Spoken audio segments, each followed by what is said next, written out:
নমস্কার বন্ধুরা, কেমন আছেন সবাই? কাকুলির ঘরকন্যা একটি ব্লগে আপনাদের স্বাগত জানাই। আজকে সকালবেলা চলে আসলাম ছাদে। আজকে নিচের গাছ থেকে ফুল তুলিনি, আজকে ছাদের গাছ থেকে আগে ফুলগুলো তুলবো। আর কত সুন্দর দেখুন জবা ফুল হয়েছে। এই জবা ফুলগুলো দেখতে খুব সুন্দর লাগছে। বেশ কিছু নতুন জবা গাছ আনা হয়েছে। জবা গাছে কি সুন্দর নতুন জবা ফুল ফুটেছে দেখুন। আর জানেন তো, এই গাছে গোড়ায় জল দিলে বেশিক্ষণ থাকে না, আবার মাঝে মধ্যে খুব কড়া রোদ দিচ্ছে, তো এই যে জবা গাছগুলো দেখছি রোদের মধ্যে খুব ঝিমিয়েও পড়ছে। ফুলগুলো দেখুন কি সুন্দর লাগছে, কি অপূর্ব সুন্দর ফুলগুলো। এই যে হলুদ ফুলটা দেখুন। আপনাদের দাদা সকালবেলা গেছিল বাজারে, আর বাজার থেকে কি বাজার করে এনেছে চলুন দেখে নিই। প্রথমেই দেখছি শাক পাতা এনেছে, আর কি এনেছে দেখি,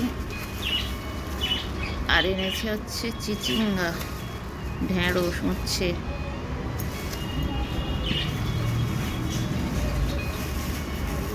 পটল, এদিকে এনেছে মাছ, আর এনেছে কি, এটা কুমড়ো। আচ্ছা,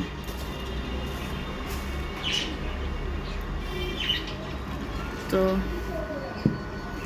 এই বাজার চিচিঙ্গে, উচ্ছে, ঢেঁড়স, উচ্ছে এনেছে, ঢেঁড়স এনেছে, চিচিঙ্গে এনেছে। এটা কী শাক এনেছে? এটা কী শাক গো? এটা নোটে, এটা নোটে শাক এনেছে। আর এটা হচ্ছে পটল এনেছে, পটলের সাইজগুলো বেশ ভালো আছে। আর এখানে এনেছে মাছ, দেখে মনে বোঝা যাচ্ছে রুই মাছ এনেছে। আসেনি তো, চলো এগুলো কাটা বাছা করি, কি রান্না করবো সেটা আপনাদের সঙ্গে শেয়ার করছি। শাকগুলো কেটে নিয়েছি ভাজা করার জন্য।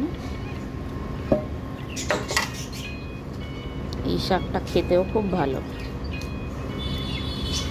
সবসময় লাল শাক, কলমি শাক এগুলো হয়, আজকের এটা বললো নোটে শাক, তো এই শাকটা আজকে খাবো।